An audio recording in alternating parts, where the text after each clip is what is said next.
নির্বাচন উৎসব মুখর, অংশগ্রহণমূলক ও সুষ্ঠুভাবে অনুষ্ঠানের জন্য আমরা সব প্রস্তুতি গ্রহণ করছি।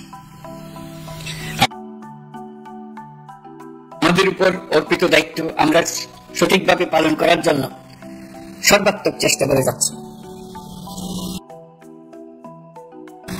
প্রিয় দেশবাসী, রাষ্ট্র কাঠামো সংস্কারের প্রস্তাব তৈরির লক্ষ্যে জাতীয় ঐকমত্য কমিশন নিরলসভাবে গত প্রায় 9 মাস ধরে কাজ করেছে।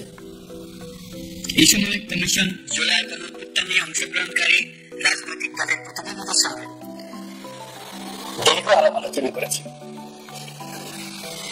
অত্যন্ত সৌহার্দ্যপূর্ণ পরিবেশে ধৈর্য সহকারে রাজনৈতিক দলগুলো কমিশন কর্তৃক উত্থাপিত বিভিন্ন সংস্কার প্রস্তাব নিয়ে যুক্তিতর্ক উপস্থাপন করেছেন। মতের পার্থক্য থাকলেও তা কমিয়ে আনার চেষ্টা করেছে। অনেক বিষয়ে ঐকমত্যে আসতে পেরেছে। দেশবাসী সরাসরি সম্প্রচারের মাধ্যমে পুরো কার্যক্রম দেখতে পেরেছেন। এটি বাংলাদেশের রাজনীতির ক্ষেত্রে তো বটেই, পৃথিবীর অনেক দেশের জন্য এক অভূতপূর্ব ঘটনা। এটি ভবিষ্যৎ রাজনীতির জন্য আশাব্যঞ্জক।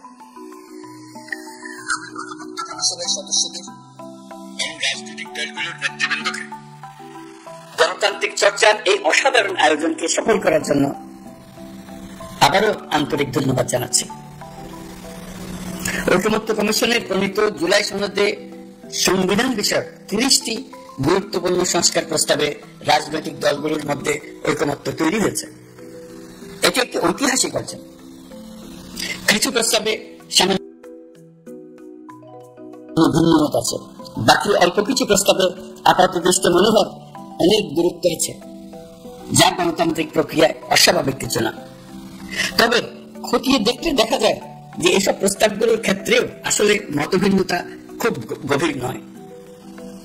কেউ সংস্কারটা সংবিধানে করতে চেয়েছেন, কেউ আইনের মাধ্যমে করতে চেয়েছেন, কিন্তু সংস্কারের প্রয়োজনীয়তা, নীতি ও লক্ষ্য নিয়ে তার মধ্যে মতভেদ নেই।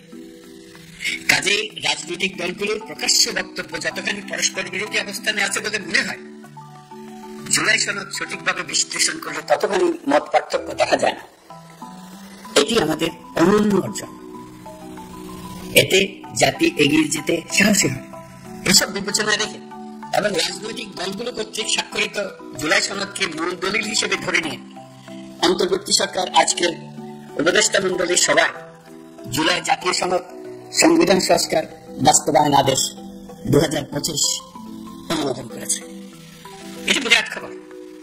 প্রয়োজনীয় স্বাক্ষর শেষে এটি ইতিমধ্যে গেজেট নোটিফিকেশন করার পর্যায়ে পৌঁছে গেছে।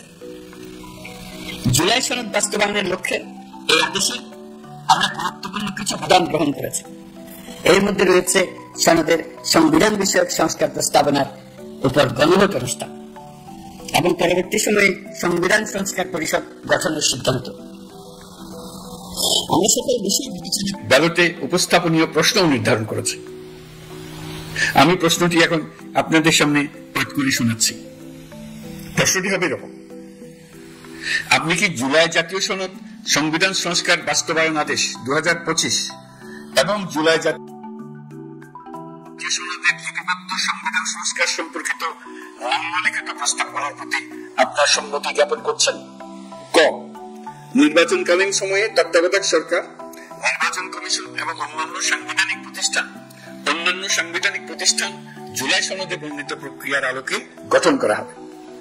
খ. আগামী সংসদ হবে 2 কক্ষ বিশিষ্ট। জাতীয় সংসদ নির্বাচনে দলগুলোর প্রাপ্ত ভোটের অনুপাতে 100 জন সদস্য বিশিষ্ট একটি উচ্চকক্ষ গঠিত হবে এবং সংবিধান সংশোধন করতে হলে উচ্চকক্ষের সংখ্যাগরিষ্ঠ সদস্যের অনুমোদন দরকার হবে। গ. সংসদের নারী প্রতিনিধি বৃদ্ধি। বিরোধী দল থেকে ডেপুটি স্পিকার ও সংসদীয় কমিটির সভাপতি নির্বাচন, প্রধানমন্ত্রীর মেয়াদ সীমিতকরণ, রাষ্ট্রপতির ক্ষমতা বৃদ্ধি, মৌলিক অধিকার সম্প্রসারণ, বিচার বিভাগের স্বাধীনতা ও স্থানীয় সরকার সহ বিভিন্ন বিষয়ে যে 30টি প্রস্তাবে জুলাই জাতীয় সনদে রাজনৈতিক দলগুলোর ঐকমত্য হয়েছে, সেগুলো বাস্তবায়নে আগামী নির্বাচনে বিজয়ী দলগুলো বাধ্য থাকবে। জুলাই সনদে বর্ণিত অন্যান্য সংস্কার রাজনৈতিক দলগুলোর প্রতিশ্রুতি অনুসারে বাস্তবায়ন করা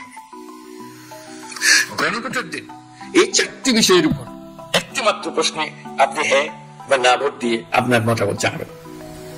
গণভোটের সংখ্যাগরিষ্ঠ ভোট হ্যাঁ সূচক হলে আগামী সংসদ নির্বাচনে নির্বাচিত প্রতিনিধি নিয়ে একটি সংবিধান সংস্কার পরিষদ গঠিত হবে।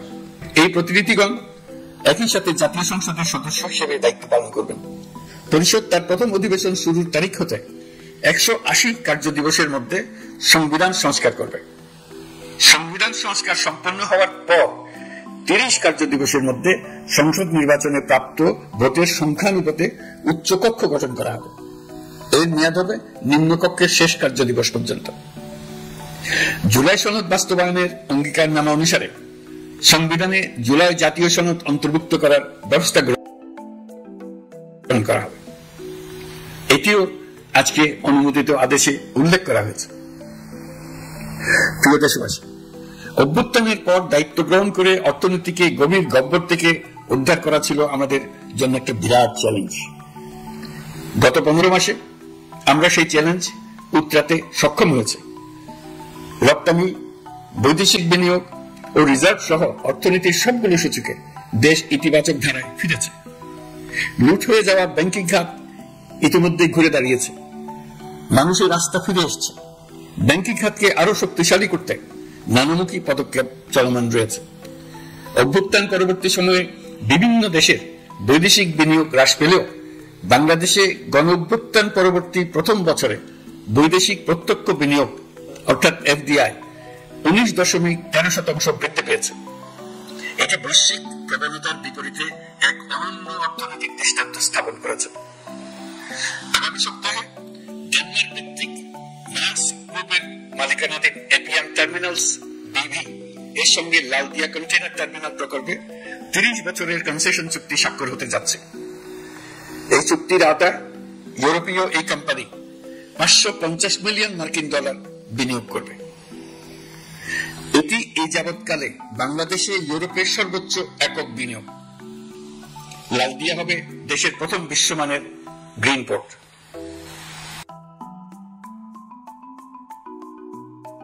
প্রিয় দেশবাসী, প্রায় 1.5 যুগ ধরে আমাদের জনগণ ভোটাধিকার থেকে বঞ্চিত ছিলেন।